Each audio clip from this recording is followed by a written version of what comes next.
పరమేష్ ఏమంటాడు? పరమేష్ ఏమంటాడు? చిన్నాడు చెప్పే, చిన్నాడన్నా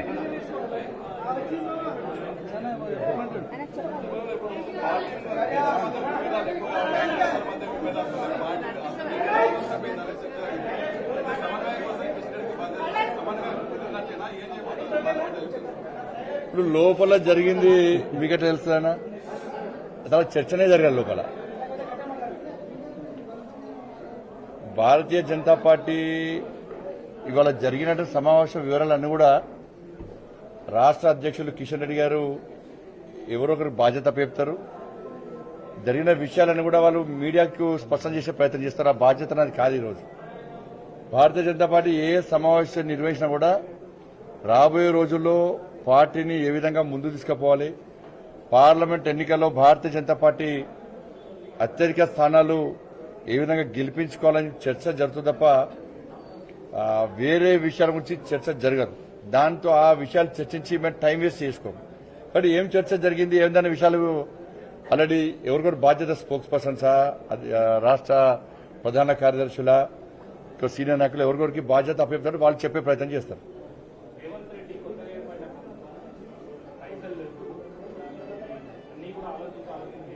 ఇప్పుడు ఒక్కరు గుర్తు, తెలంగాణ రాష్ట్రం అప్పుల పాలైందని చెప్పి కాంగ్రెస్ పార్టీ ఎన్నికల సందర్భంగా ప్రచారం చేసింది. భారతీయ జనతా పార్టీ కూడా ఎన్నికలప్పుడు టీఆర్ఎస్ పార్టీ ప్రభుత్వం, బీఆర్ఎస్ పార్టీ మూర్ఖత్వ ప్రభుత్వం, కేసీఆర్ నేతృత్వంలో తెలంగాణ రాష్ట్రాన్ని అప్పుల పాలు చేసిందని చెప్పి మేము కూడా ప్రచారం చేస్తాం. ప్రజలకు కూడా వాస్తవాలు తెలిసి ఒక్కొక్కరి పేరు మీద 1,60,000 అప్పు చేసిన విషయం ప్రజలు కూడా తెలుసుకున్నారు. కాంగ్రెస్ పార్టీకి అధికారం ఇచ్చారు, కాంగ్రెస్ పార్టీని నమ్మారు, కాంగ్రెస్ పార్టీకి అధికారం ఇచ్చారు. కానీ కాంగ్రెస్ పార్టీ ఎన్నికల సందర్భంగా 5 గ్యారెంటీలు 6 గ్యారెంటీలు ఇచ్చింది. మరి కాంగ్రెస్ పార్టీ ప్లాన్ ఏంది? ఇప్పుడు తెలంగాణ రాష్ట్రం అప్పుల పాలైందనే విషయం వాస్తవం. మీరు చెప్పారు, మేము చెప్పినాం, ప్రజలు కూడా నమ్మారు. 6 గ్యారెంటీలను ఏ విధంగా అమలు చేస్తారు, తెలంగాణ రాష్ట్రంలో అప్పులను ఏ విధంగా తీరుస్తారు అనే ప్లాన్ మీకైతే ముందున్నారు. ఎన్నికల ముందు మీరు 6 గ్యారెంటీలు ఇచ్చినప్పుడు మీకైతే ప్లాన్ ఉంటుంది. ఆ ప్లాన్ ఏందో ఇప్పటికీ ప్రజలు వివరించాలి మీరు. నేను ప్రజలకు ఇప్పటి కూడా ఒక భయాందోళనలో ప్రజలు ఉన్నారు. అప్పుల పాలైంది తెలంగాణ రాష్ట్రం, ఒక్కొక్కరి పేరు 1,60,000 అప్పు అయింది.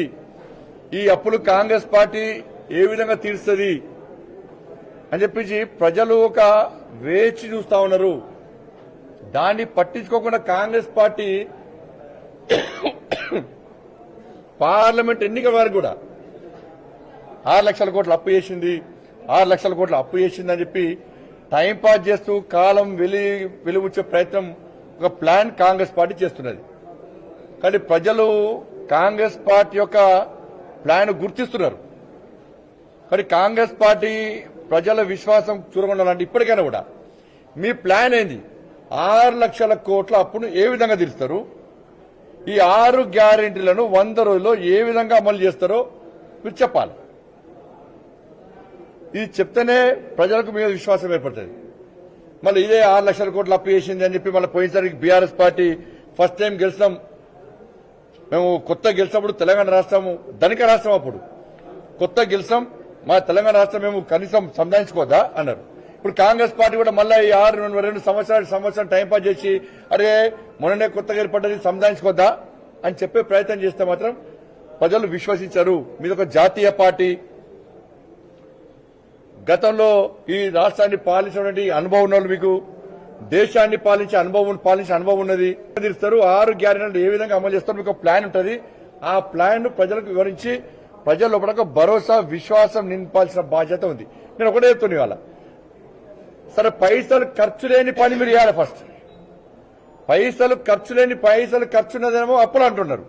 అప్పుల పాలైంది, దాంతో నష్టం జరుగుతుంది మనకి.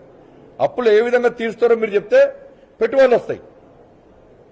అప్పులు ఏ విధంగా తీస్తారో మీ ప్లాన్ బహిరంగపరిస్తే పెట్టుబడులు వస్తాయి, ప్రజలకు ఒక భరోసా విశ్వాసం ఏర్పడుతుంది. పోనీ అప్పులు పక్కకు పెట్టి అప్పులు కానీ ఖర్చు లేని పనులు చేస్తున్నారంటే అది చేస్తలేరు. ఇవాళ మీరు ఒక 5 డిమాండ్లు మేము చేస్తున్నాం. మేము అడుగుతున్నాం రాష్ట్ర ప్రభుత్వాన్ని, రాష్ట్ర ముఖ్యమంత్రి గారిని. ఇప్పుడు డ్రగ్స్ కేసు దాని మీద బీఆర్ఎస్ పార్టీ ప్రభుత్వం సిట్ వేసింది. ఈ డ్రగ్స్ కేసు ఏమైందో మీరు తిరిగి చూడండి. దానిలో ఎంత పెద్దోళ్ళైనా గుంజుకరండి బయటికి. మొత్తం డ్రగ్స్ కేసును మొత్తం పూర్తిగా నిర్వీర్యం చేసిండ్రు. పెద్ద పెద్దోళ్ళు హస్తం ఉందని చెప్పి దాన్ని మూసేసిండు. రాష్ట్ర అప్పుడు మాజీ ముఖ్యమంత్రి కేసీఆర్ ఒక్క వారం రోజులు మొత్తం ఏగా ఊగదంపుడు ఉపన్యాసాలు చేయడు. టీవీలలో బ్రేకింగ్లు మొత్తం తెలంగాణ ప్రజలు మొత్తం షేక్ అయిపోయారు. ఎవరిని ఇష్టపెట్టం అని అధికారులు తిట్టిడు, వాళ్ళు తిట్టిడు. డ్రగ్స్ కేసు పోయింది. అధ్యాయాల బయటికి వాళ్ళ ఇంటర్మీడియట్ విద్యార్థులు, చాలా మంది ఇంటర్మీడియట్ విద్యార్థులు గ్లోబరీనా అనే మూర్ఖత్వ సంస్థ వల్ల, రాష్ట్ర ప్రభుత్వం నిర్లక్ష్యం వల్ల వాళ్ళ చాలా మంది పసి పిల్లలని ఇంటర్మీడియట్ విద్యార్థులు ఆత్మహత్య చేసుకున్న సంఘటన విషయాలు విచారణ జరపండి.